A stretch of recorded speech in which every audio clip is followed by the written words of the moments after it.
السلام علیکم جی میں رفشہ خان ایم اے علوم اسلامیہ کے کورس کوڈ 4611 اصول تفسیر و تاریخ تفسیر کے باب دوم کے ساتھ آپ کی خدمت میں حاضر ہوں۔ آج کا جو ہمارا ٹاپک ہے اس میں ہم نے دو چیزیں کور کرنی ہیں، دو چیزوں کے بارے میں ہم نے سمجھنا ہے۔ ایک تو یہ ہم نے پڑھنا ہے کہ ایک مفسر یعنی کہ تفسیر کرنے والا جو شخص ہے اس کے لیے کن کن علوم کا جاننا ضروری ہے، کون کون سے علوم پر اس کو عبور حاصل ہوگا تو وہ ایک مفسر بن سکتا ہے یا وہ قرآن کی تفسیر آسانی سے کر سکتا ہے۔ اور جو دوسرا پوائنٹ ہم نے ڈسکس کرنا ہے، جس کے بارے میں سمجھنا ہے، وہ ہے علوم پنجگانہ کیا ہیں۔ ٹھیک ہے، آپ کے باب دوم کا نام ہے اصول تفسیر قرآن مجید کے علوم پنجگانہ۔ جی تو سب سے پہلے ہم یہ پڑھتے ہیں کہ ایک مفسر کے لیے کن کن علوم کا جاننا ضروری ہے۔ جی ایک مفسر کے لیے ضروری ہے کہ وہ کلام الہی کا جو منشا ہے اس کو صحیح سے سمجھتا ہو۔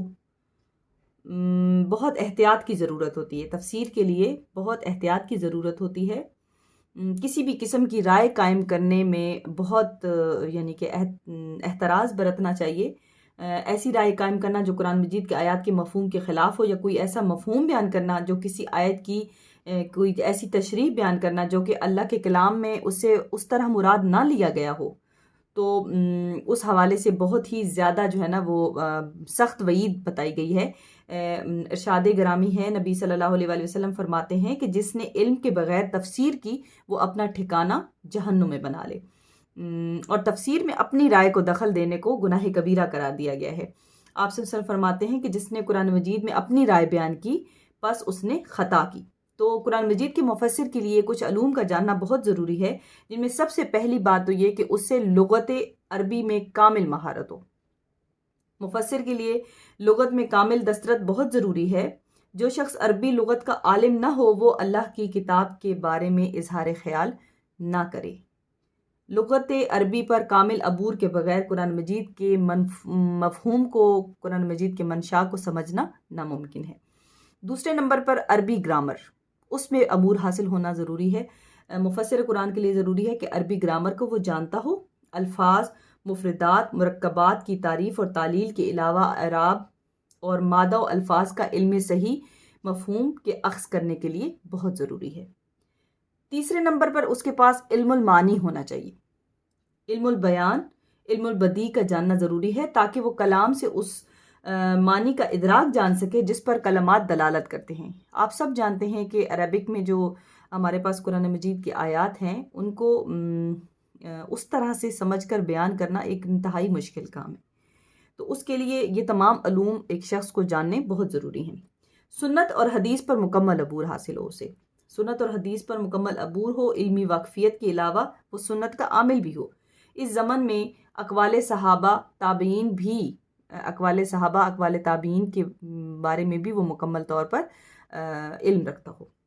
علم القرات، اللہ کے کلام کی کیفیت اسی نقطے کے ذریعے سے معلوم کی جا سکتی ہے، لہٰذا وہ علم قرات کا بھی میں بھی مہارت رکھتا ہو۔ علم ناسخ و منسوخ، اس کے پاس یہ علم ہو کہ اسے پتہ ہو کہ کون سی آیات منسوخ ہیں، کون سی ناسخ ہیں، کون سی آیات کو کس وجہ سے منسوخ کیا گیا، کیا واقعات تھے، کیا حالات تھے، اور پھر کس آیت کو اس کی جگہ پر لا کر اس کا نیم البدل دیا گیا۔ یہ چیز بہت ضروری ہے تاکہ کسی مسئلے پر قرآن مجید کے حتمی موقف سے اس کو آگاہی حاصل ہو جائے۔ علم فقہ کے بارے میں وہ جانتا ہو، احکام شریعہ سے متعلق تفصیلی جزیات کا اسے علم معلوم ہو۔ علم اصول فقہ جانتا ہو تاکہ شریعت کے احکام کو تفصیل سے اللہ کی کتاب اور سنت رسول صلی اللہ علیہ وآلہ وسلم سے استنباط کر سکے۔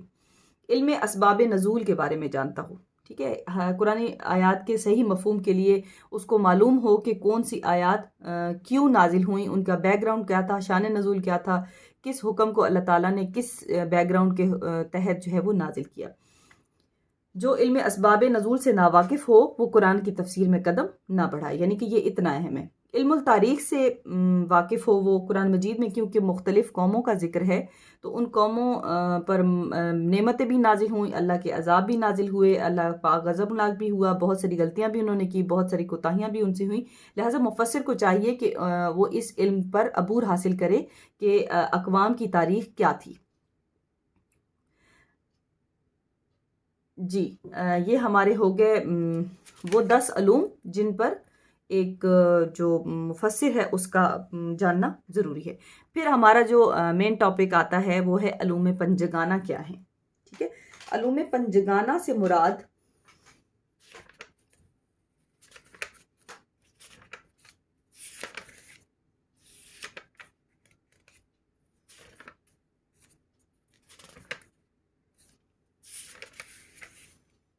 جی علوم پنجگانہ سے مراد وہ 5 علوم ہیں جن کا سمجھنا اور جاننا ایک مفسر کے لیے انتہائی ضروری ہے. جی آپ لوگوں کو اس کی ایک ایک میں ڈیٹیل بتاؤں گی، ایک ایک یعنی کہ علوم کے جو حوالے سے، جو علوم پنجگانہ میں جو ایک ایک علم ہے اس کے حوالے سے ایگزامپل کے ساتھ ہم یہ جو ہے وہ پڑھیں گے. اور اگر یہ ہمارا جو ٹاپک ہے یہ لمبا ہو گیا تو پھر اس کو میں کنٹینیو کر کے دوسری جو ہماری ویڈیو ہے اس میں ہم یعنی کہ اس کو ڈال دیں گے. ٹھیک ہے، تو سب سے پہلے جو علوم پنجگانہ میں پہلی بات آتی ہے وہ ہے علم الاحکام. ٹھیک ہے، علم الاحکام. علم الاحکام کے سب سے پہلے معنی معلوم ہونے چاہیے ہمیں. جی تو سب سے پہلے ہم نے علم الاحکام کے حوالے سے دیکھنا ہے کہ علم الاحکام سے کیا مراد ہے. علم الاحکام اس میں واجب، مستحب، مکروہ، مباح اور حرام کا بیان ہوتا ہے. اس میں ہم ان چیزوں کے بارے میں سیکھتے ہیں، خواہ ان کا تعلق عبادت سے ہو، معاملات سے ہو، گھریلو نظم و نسق سے ہو، ملکی اور انتظامی معاملات سے ہو. اس کی جو علم کی تفصیل ہے وہ اہل فقہ کے لوگ کرتے ہیں. ٹھیک ہے، قرآن مجید کی جن آیات میں احکام بیان ہوئے ہیں انہیں آیات احکام کہا جاتا ہے. ایسی آیات میں اختصار سے کام نہیں لیا جاتا بلکہ ڈیٹیل سے جو ہے وہ احکامات بیان کیے گئے ہیں.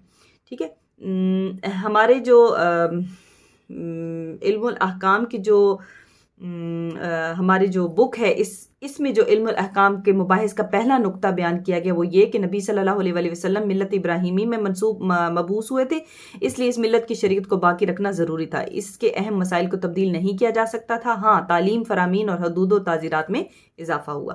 دوسرا نقطہ یہ ہے کہ اللہ تعالیٰ کی مشیت یہ تھی کہ عربوں کو پاک کرے، عرب سارے ملکوں کو پاک کریں، اور یہ ضروری تھا کہ آپ صلی اللہ علیہ وسلم کی شریعت کا مواد عربوں کے رسوم و رواج سے اور عادات سے لیا جائے. اگر ہم ملت ابراہیمی کی مجموعی قوانین پر غور کریں تو عربوں کی رسوم و عادات کا لحاظ رکھا جائے اور حضور صلی اللہ علیہ وسلم کی شریعت کو دیکھا جائے تو جو اصلاح اور تکمیل کا درجہ رکھتی ہے، تو معلوم ہوتا ہے کہ ہر حکم کا کوئی نہ کوئی سبب اور کوئی نہ کوئی امر اور نہی میں کسی نہ کسی کی خاص قسم کی مصلحت ہے. اب حاصل کلام یہ ہے کہ ملت ابراہیمی کی عبادات جو تھیں، طہارت، نماز، روزہ، زکوٰۃ، حج، ان میں فطور پیدا ہو گیا تھا. ان کو قائم رکھنے کی کسی کو پرواہ نہیں تھی اور ناواقفیت کی بنا پر ان امور میں جو ہے وہ لوگ اختلاف کرنے لگے تھے.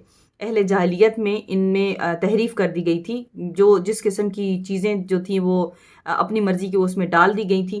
تو قرآن مجید نے اس بد نظمی کو دور کیا اور اصلاح اور درستی کے صحیح طریقے جاری کیے. خاندانی معاشرے میں بھی نقصان دہ رسوم اور ظلم اور سرکشی کا جو رواج تھا اس کو ختم کیا. شہریت کا نظام جو بگڑا ہوا تھا اس کو ٹھیک کیا. قرآن مجید نے تمام اصول منضبط کیے اور حد بندی کر دی. ٹھیک ہے، پھر اس کے بعد قرآن مجید میں مسائل نماز کا بہت ڈیٹیل سے ذکر کیا گیا، اقامت صلاۃ کا حکم دیا گیا اور روزے کے متعلق بیان کیا گیا، حج کے متعلق بیان کیا گیا. تمام جو احکامات ہیں وہ علم جو آیات الاحکام ہیں ان کے انڈر جو ہے وہ یہ ساری چیزیں بیان کی گئیں. پھر اس کے بعد دوسرے نمبر پر جو علوم پنجگانہ میں ہمارے پاس بات آتی ہے وہ ہے علم المباحثہ، جسے علم المخاصمہ بھی کہتے ہیں. ٹھیک ہے، علم المخاصمہ سے مراد وہ علم ہے جس میں یہودی، مشرکین، نصارہ اور منافقین کے جو 4 گمراہ طبقات تھے ان کے متعلق قرآن کی بحثوں پر جو کے مطابق جو علم ہے اسے علم المخاصمہ یا علم مناظرہ یا علم مباحثہ کہتے ہیں. ٹھیک ہے، یہ جو علم ہے یہ متکلمین کے جو ہے اس میں آتا ہے. اچھا، اس سے مراد مباحثہ اور مناظرہ ہے۔ قرآن مجید میں یہود، نصارہ، مشرکین اور منافقین فرقوں سے مخاصمہ کیا گیا ہے۔ مشرکین سے، اور یہ مخاصمہ دو طریقوں سے کیا گیا، ایک تو عقائد الباطلہ کی تردید کے ذریعے سے، اور دوسرا ان کی جو ضمنی شبہات تھیں اس میں تردید کے ذریعے سے، ٹھیک ہے۔ اب عقائد باطلہ میں تردید کیسے کی، یعنی کہ مخالفین کے جو باطل عقائد تھے ان کا ذکر کر کے قرآن مجید نے ان کی تردید کی، ٹھیک ہے، اور ان کے خلاف نفرت پیدا کی گئی۔ اور جو تردید ضمنی شبہات تھی، اس میں مخالفین کے شکوک و شبہات کا تذکرہ کر کے ان کی تردید کی گئی، اور اس سلسلے میں منطقی اور خطابی دلائل استعمال کیے گئے قرآن مجید میں، ٹھیک ہے۔ مشرکین سے مخاصمہ کی ہم تھوڑی سی اس کو ٹچ کر لیتے ہیں کہ مشرکین سے مخاصمہ میں اللہ تعالیٰ نے کس طرح سے جو ہے وہ قرآن مجید کی آیات نازل کی، کہ مشرکین تو حنیف تھے نا، یعنی کہ دینی حنیف کے پیروکار تھے، دین ابراہیم کے تابع ہونے کا دعویٰ کرتے تھے، اور دین حنیف میں آپ کو پتہ ہے کہ حج، نماز میں خانہ کعبہ کی طرف رخ کرنا، رضاعت اور نسب کے ذریعے سے حرام جو عورتیں تھیں ان کی تحریم کرنا، غسل جنابت، ختنہ، مختلف اور فطری احکام، حرام مہینوں کی حرمت، ذبح، نہر، یہ ساری چیزیں تھیں۔ لیکن اب کیا ہو گیا تھا کہ جو مشرکین تھے انہوں نے تمام ان شعائر کو ترک کر دیا، اور بالکل اس چیز کو جو ہے نا ختم کر دیا، اور چوری کرنا، زنا، سود، غصب، قتل، یہ سب کچھ دین ابراہیم میں حرام تھا، لیکن مشرکین ان تمام چیزوں کو کھلم کھلا کر رہے تھے، ٹھیک ہے۔ تو مشرکین کی جو ان تمام چیزوں کے حوالے سے اللہ تعالیٰ نے آیات نازل کر کے ان کے ساتھ جو ہے وہ ان کی یہ جو عقائد باطلہ تھی ان کی تردید کی، اور مشرکین کی جو ضمنی شبہات تھے ان کے حوالے سے مشرکین کی جو گمراہی تھی اس میں شرک تھا، تحریف تھی، قیامت کا انکار تھا، مظالم اور فحش اعمال کا عام رواج تھا، غلط رسومات کی پابندی تھی، اور عبادات کی تروڑ مروڑ تھی، یعنی کہ عبادات کی نام وہی تھے لیکن ان کی ترتیب، ان کا طریقہ کار بدل گیا تھا، ٹھیک ہے۔ تو اس میں ان کا شرک تھا جو کہ وہ اللہ کے ساتھ بتوں کو شریک ٹھہراتے تھے، صفات میں بھی، ذات میں بھی۔ تحریف میں انہوں نے تمام جو دین کی چیزیں تھیں ان کو بدل دیا، قیامت کا انکار کرتے تھے وہ۔ اس کے علاوہ جو ہے وہ مشرکین کے جو ان تمام چیزیں تھیں اس میں اللہ تعالیٰ نے مشرکین کے عقیدہ شرک کا جواب مختلف طریقوں سے دیا۔ پہلے تو ان کے جو عقائد تھے ان کی صحت کی دلیل طلب کی گئی، اور انہیں بتایا گیا کہ ان کا یہ طریقہ آباء و اجداد کے اس عقیدے کے خلاف ہے جس کی تقلید کا وہ دعویٰ کرتے ہیں۔ وہ یہ کہتے تھے نا کہ ہم اپنے آباء و اجداد کے طریقے پر چلتے ہیں، تو اللہ تعالیٰ نے قرآن مجید میں کہہ دیا کہ تمہارے آباء و اجداد تو ایسے نہیں تھے۔ تمہارے آباء و اجداد کون ہیں؟ حضرت ابراہیم، حضرت اسماعیل، وہ تو ایسے نہیں تھے۔ پھر دوسرے طریقے میں مشرکین کو بتایا گیا کہ جن بندوں کو وہ اللہ کا شریک قرار دیتے ہیں ان کے اور اللہ تعالیٰ کے درمیان کسی قسم کی کوئی مساوات نہیں ہے، کوئی مناسبت نہیں ہے، انتہائی تعظیم کا مستحق صرف اور صرف اللہ ہے، ٹھیک ہے۔ تیسرے طریقے میں انہیں گزشتہ زمانے کے تمام انبیاء اور مرسلین کے توحید کے عقیدہ پر متفق رہنے کے بارے میں بتایا گیا، ٹھیک ہے۔ جیسے کہ اللہ تعالیٰ قرآن مجید میں ارشاد فرماتے ہیں کہ وَمَا أَرْسَلْنَا مِن قَبْلِكَ مِن رَسُولٍ إِلَّا نُوحِي إِلَيْهِ إِنَّهُ لَا إِلَٰهَ إِلَّا إِنَّا فَاعْبُدُونِ۔ اے رسول، ہم نے آپ سے پہلے جس نبی یا رسول کو بھیجا اس کے پاس یہ وحی بھی بھیجی کہ میرے سوا کوئی معبود نہیں، پس تم صرف میری عبادت کرو۔ مشرکین سے مخاصمہ کے لیے اللہ تعالیٰ نے چوتھا طریقہ یہ استعمال کیا کہ ان سے بتوں کی پرستش کی برائیاں بیان کی، ٹھیک ہے، اور انہیں بتایا کہ جن پتھر کے ٹکڑوں اور بتوں کی وہ پوجا کرتے ہیں وہ انسانی شرف و کمال کے مقابلے میں انتہائی پست اور ہیچ ہیں، پھر وہ کس طرح سے عبادت کے لائق ہو سکتے ہیں، ٹھیک ہے۔ اور جو تشبیہات تھی ان کی تشبیہ، یعنی کہ وہ جو میں نے آپ کو دوسرا مخاصمے کا دوسرا طریقہ بتایا کہ تردید ضمنی شبہات میں، اس میں تردید کا جو طریقہ کار تھا قرآن مجید میں اس طرح سے جواب دیا گیا کہ پہلے تو ان سے دعویٰ کی دلیل طلب کی گئی، انہیں بتایا گیا کہ ان کا یہ طریقہ کار آباء و اجداد کے خلاف ہے۔ دوسرے طریقے میں انہیں یہ بتایا گیا کہ عقیدے اور دلیلوں کی روح سے یہ امر لازم ہے کہ باپ اور بیٹے ایک ہی طرح کے ہوں، لیکن جب تمہارے باپ دادا یعنی کہ تمہارے جو نبی تھے حضرت ابراہیم، حضرت اسماعیل، وہ ایسے نہیں تھے تو پھر تم ایسے کیوں ہو۔ تیسرے طریقے میں مشرکین کو یہ بتایا گیا کہ جن چیزوں کو وہ اپنے لیے معیوب اور ناگوار سمجھتے ہیں وہ اسے اللہ کی طرف کیسے منسوب کرتے ہیں، جیسے کہ وہ کہتے تھے نا کہ فرشتے اللہ کی بیٹی ہیں، اور خود بیٹیوں کو وہ زمین میں زندہ گاڑتے تھے، بیٹیوں کو زندہ زمین میں دفن کر دیتے تھے، بیٹی کی پیدائش کو معیوب سمجھتے تھے۔ تو اللہ تعالیٰ کہتے ہیں کہ جو چیز تمہیں اپنے لیے ٹھیک نہیں لگتی، اپنے لیے پسند نہیں، وہ تم اللہ کے ساتھ منسوب کیسے کرتے ہو اور اسے جائز بھی قرار دیتے ہو، ٹھیک ہے۔ تو اس کے علاوہ یہودیوں سے بھی مخاصمہ کیا گیا قرآن مجید میں۔ یہودیوں کی گمراہی کے اسباب کیا تھے کہ انہوں نے تورات میں تحریف کر دی تھی، وہ آیات کتمان آیات کے مرتکب تھے، یعنی کہ آیات چھپاتے تھے، افطرا تھا ان کا، مساحلہ حضور صلی اللہ علیہ وسلم کی رسالت میں شبہات تھے، ٹھیک ہے۔ تورات میں انہوں نے تحریف کیا کی کہ وہ تورات میں تحریف کیا کرتے تھے اور جو اس کے اصل معنی تھے اس کے خلاف ہٹ کے چلتے تھے۔ تو قرآن مجید میں اللہ تعالیٰ نے ان کی اس باطل عقیدے کا کیا جواب دیا کہ اللہ تعالیٰ نے ان کو کہا کہ جس نے بدی کمائی اور اس کی خطاؤں کو اس نے گھیر لیا تو ایسی لوگ دوزخی ہیں، پس وہ اس میں ہمیشہ رہیں گے۔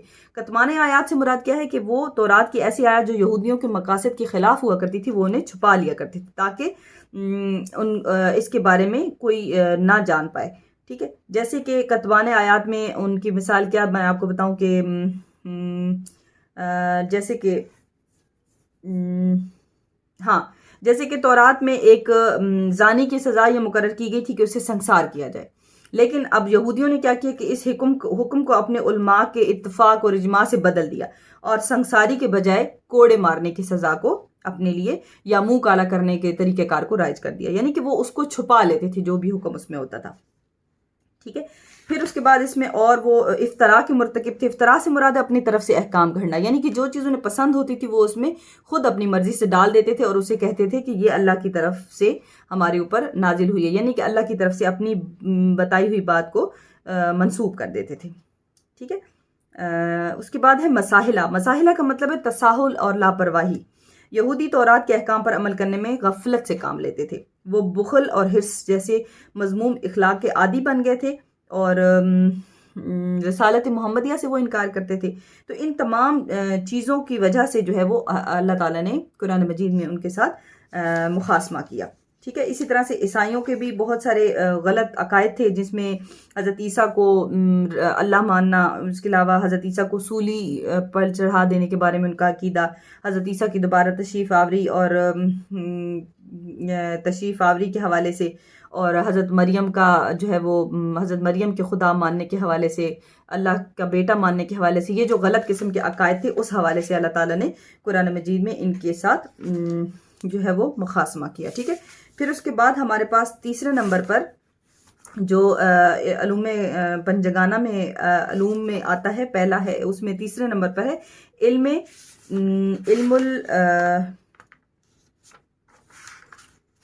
علم تذکیر بعلاء اللہ، علم تذکیر بعلاء اللہ، ٹھیک ہے۔ علم تذکیر بعلاء اللہ سے مراد یہ ہے کہ اللہ تعالیٰ کی عطا کردہ نعمتیں۔ قرآن مجید میں اللہ تعالیٰ کے وجود، اس کی وحدانیت، اس کی صفات کے صحیح ادراک کے لیے انسان اور کائنات کی اشیاء کی تخلیق، ان کے نظام حیات سے استدلال کو علم تذکیر بعلاء اللہ کا نام دیا گیا ہے، اور ان 5 علوم کو یہ جو ہم ابھی بتا رہی ہوں میں آپ کو، علوم خمسہ کا نام دیا ہے شاہ ولی اللہ نے، ٹھیک ہے۔ علم تذکیر بعلاء اللہ کا مقصد یہ ہے کہ ہم کیونکہ اللہ تعالیٰ کی مخلوق ہیں اور ہم اللہ کے وجود اور اس کی ذات پر دلیل حاصل کریں اور اس کی صفات کا ہمیں صحیح طور پر ادراک حاصل ہو۔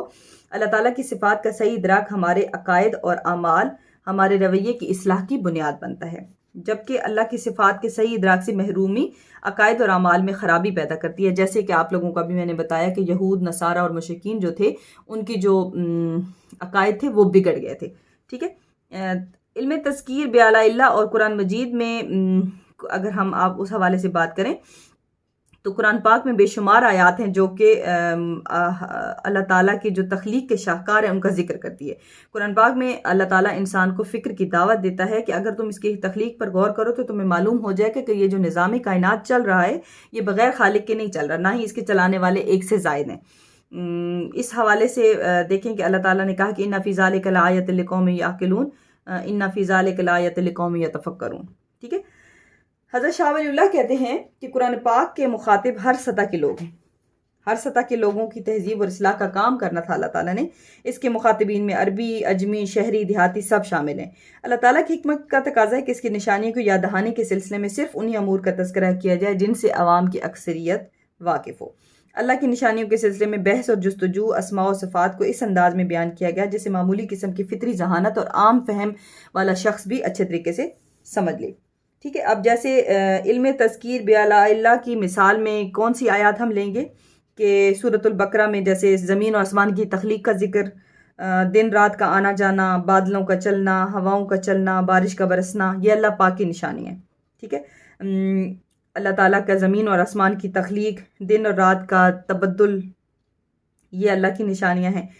تو اللہ تعالیٰ کے وجود کا تذکرہ جو ہے وہ اجمالی طور پہ کیا گیا، اور جو متعدل ذہن رکھنے والے لوگ ہیں ان میں سے ہر ایک شخص ان تمام چیزوں سے تو واقف ہے نا. یہ ساری جو مثالیں میں نے آپ کو بتائیں، یہ تو ایک عام فہم انسان بھی ان چیزوں کو سمجھ سکتا ہے. ٹھیک ہے. اچھا، قرآن پاک میں اللہ تعالیٰ کی صفات کا جو ذکر ہے اس کو سمجھنے کے لیے انسان یہ دیکھے کہ اللہ تعالیٰ کی یہ تمام صفات جو کہ ابھی ہم بتا رہی ہوں میں آپ کو، یا جو کہ قرآن مجید میں موجود ہیں، وہ ساری وہ چیزیں جو کہ عام طور پر چاہے وہ جس بھی مذہب سے تعلق رکھنے والا شخص ہو، وہ عام طور پہ سمجھتا ہے ان تمام چیزوں کو. وہ ایک الگ بات ہے کہ وہ اپنے مذہب کے حوالے سے اتنا یعنی کہ اس کا پختہ عقیدہ ہوتا ہے کہ وہ اس کو مانتا نہیں ہے، تسلیم نہیں کرتا. لیکن اللہ کی ان صفات کے بارے میں سب ہی جانتے ہیں، تقریباً سب کو ہی پتہ ہے کہ اللہ تعالیٰ نے ہی اس دنیا کو بنایا، اللہ تعالیٰ نے ہی اس آسمان کو ٹھہرایا ہوا ہے، اللہ تعالیٰ نے ہی یہ زمین بنائی. اتنی بڑی کائنات کا مالک صرف اور صرف اللہ ہی ہے. ٹھیک ہے. تو جو ہماری اگلی اس میں قسم آ جاتی ہے علوم پنجگانہ میں، علم تذکیر بیالاء اللہ کے بعد پھر ہے علم تذکیر بیالاء اللہ کے بعد پھر اس کے بعد ہے علم تذکیر بیایام اللہ، جس میں ہم نے کیا کرنا ہے جی، جس میں قرآن پاک کے جو جتنے بھی پچھلی قوموں کے واقعات ہیں، جتنے بھی پچھلی قوموں کے قصص ہیں، وہ اس میں بیان کیے گئے ہیں. اچھا، ان کو بیان کرنے کا بھی اللہ کا ایک مقصد ہے، اور وہ مقصد کیا ہے کہ اللہ تعالیٰ چاہتا ہے کہ جو اس کے مطیع اور فرمانبردار بندے ہیں ان کی حوصلہ افزائی ہو. گزشتہ اقوام کے جو نیک لوگوں کا انجام اچھا ہوا تو اس سے لوگوں کو انکریجمنٹ، یعنی کہ اللہ تعالیٰ انکریج کرنا چاہتا ہے کہ اللہ تعالیٰ کسی کے ساتھ ناانصافی نہیں کرتا. اگر کسی نے پچھلے زمانوں میں اچھا کیا تو اللہ تعالیٰ نے اس کا انجام بھی اچھا کیا، اگر کسی نے برا کیا تو ان کا انجام صرف برا تھا. ٹھیک ہے.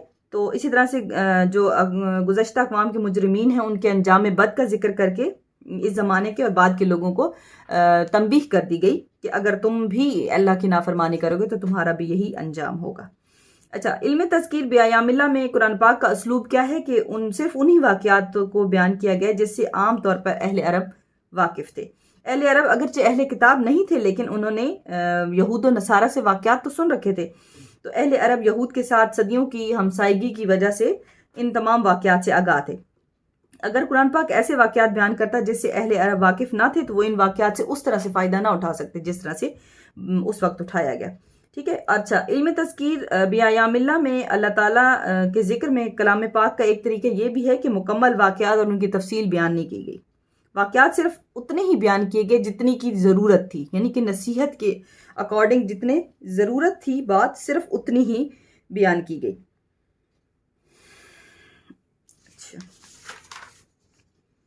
جیسے کہ قرآن مجید میں کچھ واقعات ایسے ہیں جو بار بار بیان ہوئے، جیسے حضرت موسیٰ اور فرعون کا واقعہ، بنی اسرائیل کے ساتھ حضرت موسیٰ کے معاملات، قوم کی حضرت موسیٰ کے ساتھ زیادتیاں، ان پر نازل ہونے والے عذاب، سورہ ہود، سورہ انفال، سورہ طٰہٰ، سورہ بقرہ میں موجود ہے. ٹھیک ہے. حضرت آدم کا واقعہ، زمین و آسمان کی پیدائش، فرشتوں کا سجدہ، شیطان کا انکار. ٹھیک ہے. یہ چیز. اس کے بعد حضرت نوح کا، حضرت ہود، حضرت صالح، حضرت لوط، حضرت شعیب کی امر بالمعروف اور نہی عن المنکر کے سلسلے میں جتنی بھی کوششیں اور جو ان کی قوم تھی ان کی جانب سے ان ہستیوں پر جو زیادتیاں ہوئیں، جو ان کے ساتھ ظلم ہوا، اور پھر اس کے بعد اللہ تعالیٰ نے ان نافرمان قوموں کے ساتھ کیا سلوک کیا. یہ حضرت داؤد، حضرت سلمان، حضرت ایوب، حضرت ذکریہ، حضرت عیسیٰ، ان کی معجزانہ پیدائش، ان کے عطا کیے جانے والے معجزات. ٹھیک ہے. ان تمام چیزوں کا ذکر کیا گیا. اچھا، کچھ ایسے واقعات ہیں جو کہ صرف ایک یا دو بار بیان ہوئے، جیسے کہ حضرت ادریس کا آسمانوں پر اٹھایا جانا، حضرت ابراہیم کا نمرود سے مناظرہ، پرندوں کو ذبح ہونے کے بعد ان کا دوبارہ زندہ کیا جانا، حضرت اسماعیل کی قربانی، حضرت موسیٰ کی ولادت، ان کا دریا میں بہایا جانا، حضرت موسیٰ کے ہاتھوں کپتی کا قتل، درخت پر آگ کی روشنی، ان کی شادی، گائے سے بجے کیے جانے کے واقعات، حضرت موسیٰ، حضرت خضر کا واقعہ، اصحاب کہف کا واقعہ، ذوالقرنین کا واقعہ. یہ جو واقعات ہیں کافی زیادہ واقعات ہیں جو کہ ایک یا دو بار ان کا، کسی کا ایک بار، کسی کا ایک سے دوسری بار جو ہے وہ تذکرہ کیا گیا. لیکن ان تمام جو واقعات تھے ان کے تذکرے کا اللہ پاک کا مقصد تھا، اور وہ مقصد کیا تھا کہ اللہ تعالیٰ چاہتے تھے کہ جو انسان ان کو پڑھے وہ ان میں سے سمجھے. دراصل تاریخ ہمارے لیے ایک اس کی طرح ہوتی ہے، اگزامپل کی طرح ہوتی ہے، نصیحت کی طرح ہوتی ہے کہ ہم تاریخ کو جب بھی پڑھیں، چاہے وہ ہماری اسلامک تاریخ ہے، چاہے وہ ویسے بھی آپ کسی کی ہسٹری اٹھا کے دیکھیں، تو اس کو پڑھنے کا مقصد یہی ہونا چاہیے انسان کے ذہن میں. جیسے کہ علامہ ابن خلدون کہتے ہیں کہ تاریخ کا مقصد ہے، اور وہ مقصد یہ ہے کہ آپ اس کو پڑھیں اور اس میں سے اچھی چیزوں کو اڈاپٹ کریں اور بری چیزوں کو اپنے پاس نہ آنے دیں. ٹھیک ہے، تو اللہ تعالیٰ کا بھی یہی مقصد تھا. اچھا، پھر اس کے بعد ہمارے پاس جو پانچویں اور آخری جو علوم پنجگانہ کی قسم ہے وہ ہے علم التذکیر بالموت وما بعد الموت. اچھا، قرآن پاک کے مضامین میں سے ایک بنیادی موضوع موت اور موت کے بعد پیش آنے والے واقعات ہیں، جس سے تقریباً ہر انسان نے ہی گزرنا ہے. ٹھیک ہے، اسے تذکیر بالموت کہا جاتا ہے. اچھا، قرآن پاک میں تذکیر بالموت کا مقصد یہ ہے کہ لوگوں کو نیک اعمال کی طرف راغب کیا جائے اور برائیوں سے ان کی تنبیہ کی جائے اور انہیں بتایا جائے تاکہ وہ اس سے رک جائیں. ٹھیک ہے، قرآن مجید میں اس موضوع کی مناسبت سے بیان ہوا کہ موت کے وقت انسان کی بے بسی کی کیا کیفیت ہوگی، مرنے کے بعد کس طرح سے جنت اور جہنم سے ان کا واسطہ پڑے گا. قرآن پاک میں قیامت کی علامات بیان کی گئیں، حضرت عیسیٰ کا آسمان سے نزول اور دجال کے بارے میں، یاجوج ماجوج کے خروج کے واقعات بیان کیے گئے، سور پھونکے جانے کا نقشہ، حشر اور نشر کی کیفیات بیان کی گئیں، سوال جواب کے بارے میں بتایا گیا، حشر کا نام اعمال کا ملنا، جنت اور دوزخ کی طرف لوگوں کا لے جایا جانا. ٹھیک ہے، یہ تمام چیزیں اللہ تعالیٰ نے کیوں کی؟ تاکہ جو لوگ ہیں وہ ان چیزوں کو سمجھتے ہوئے، پڑھتے ہوئے نیک اعمال کی طرف راغب ہوں اور برے اعمال سے اپنے آپ کو بچائیں. ٹھیک ہے، ساتھ میں اللہ تعالیٰ نے اس کے ساتھ ساتھ یعنی کہ قرآن مجید میں آیات میں یہ بھی بتا دیا کہ جس طرح سے یعنی کہ دنیا میں کچھ لوگوں نے انبیاء، صالحین، شہداء کو بعد میں ان کی وفات کے بعد معبود بنا لیا، ان کی عبادت کرتے رہے. اس سلسلے میں قرآن پاک یہ کہتا ہے کہ جہنم میں عام لوگوں اور ان کے پیشواؤں کے درمیان میں جھگڑا ہوگا کہ کس طرح سے پیشوا یہ کہیں گے کہ ہم تو تمہیں سیدھے راستے پر چھوڑ کر آئے تھے، ہمارے بعد تم نے یہ کیا کیا. پھر ساتھ ہی قرآن مجید یہ بھی بیان کرتا ہے کہ مومنین کو کس طرح سے اللہ کے دیدار حاصل ہوگا. اسی طرح سے اہل جہنم کے جو عذاب کے طریقے ہیں وہ بھی بتائے گئے کہ کس طرح سے انہیں آگ کی جو ہے وہ زنجیریں پہنائی جائیں گی، پینے کے لیے گرم پانی دیا جائے گا، اور اس طرح سے جو ہے وہ کس طرح سے جہنم کا جو حال احوال بتایا گیا. ٹھیک ہے، پھر اسی طرح سے جنت والوں کو بھی بتا دیا گیا. ٹھیک ہے، تو یہ ساری چیزیں کیا ہیں؟ ان تمام چیزوں کا مقصد کیا ہے؟ ان تمام چیزوں کا مقصد اس بات سے آگاہی ہے کہ ایک انسان کے ساتھ آنے والے وقت میں کیا پیش آنے والا ہے. مطلب یہ کہ ایک طرح سے دیکھیں کہ ہمارے لیے پیپر آؤٹ ہو گیا، ہمارا ایک پیپر ہونا تھا اور اس پیپر کو آؤٹ کر کے ہمیں بتا دیا گیا کہ آپ لوگوں کو اس پیپر میں کس سوال کا کس طرح سے جواب دینا ہے. تو علم تذکیر بالموت وما بعد الموت میں اللہ تعالیٰ نے قرآن مجید میں جو موت اور موت کے بعد پیش آنے والے واقعات کے حوالے سے جو آیات نازل کی ہیں اس کی ڈسکشن اس علوم پنجگانہ کی اس قسم میں ہوتی ہے. ٹھیک ہے جی، آج ہمارا یہ باب نمبر 2 تھا جس میں ہم نے ایک مفسر کے لیے کن علوم کا جاننا ضروری ہے وہ پڑھا. پھر اس کے بعد ہم نے علوم پنجگانہ کیا ہیں، شاہ ولی اللہ نے جو علوم پنجگانہ کی ڈیٹیل بتائی وہ ہم نے پڑھی، جس میں سب سے پہلے علم الاحکام کے حوالے سے پڑھا گیا جو کہ احکام، عبادات، معاملات کے حوالے سے ڈسکشن کرتا ہے. پھر اس کے بعد ہم نے علم مخاصمہ کے بارے میں پڑھا، یعنی کہ علم مناظرہ، جس میں یہود، کفار، مشرکین، نصارہ کے حوالے سے جو اللہ تعالیٰ نے قرآن مجید میں آیات ان کی مناظرہ کے حوالے سے جو نازل کی ان کی ڈسکشن کی ہم نے. پھر تیسرے نمبر پہ میں نے آپ کو بتایا کہ علم تذکیر بآلاء اللہ، یعنی کہ اللہ کی جو نعمتیں ہیں ان کے حوالے سے. پھر اس کے بعد علم تذکیر بایام اللہ، جس میں ہم نے پڑھا کہ جو جتنے بھی واقعات ہیں قرآن مجید میں وہ آیات جو ہے وہ اس علم کے اندر آتی ہیں. ٹھیک ہے، پھر پانچواں اور آخری جو ہے وہ ہے علم تذکیر بالموت وما بعد الموت، یعنی کہ موت اور موت سے کے بعد جو کچھ انسان کے ساتھ ہونے والا ہے اس ساری ڈسکشنز کو اس علم کے انڈر پڑھا جاتا ہے. ٹھیک ہے جی، یہ آج ہمارا ٹاپک 2 کور ہو گیا. جو لوگ ورکشاپ میں اس کو نہیں سن سکے وہ ان لوگوں کے لیے خصوصی طور پر یہ ریکارڈ کیا ہے میں نے، اور اللہ کرے کہ میری یہ کوشش کامیاب رہے اور آپ لوگوں کو کچھ نہ کچھ اس سے سمجھ آ جائے. انشاءاللہ اگلے ٹاپک کے ساتھ دوبارہ ایک ویڈیو لے کے آپ کی خدمت میں حاضر ہوں گی. اگر کسی چیز پر آپ لوگوں کو کچھ کنفیوژن ہو اور آپ سمجھتے ہوں کہ اس کو مزید ڈیٹیل سے بیان کیا جا سکتا تھا تو آپ اسے کمنٹ سیکشن میں ضرور بتائیں تاکہ اس پر دوبارہ بات کی جا سکے. تب تک کے لیے مجھے اجازت دیجیے. اللہ حافظ.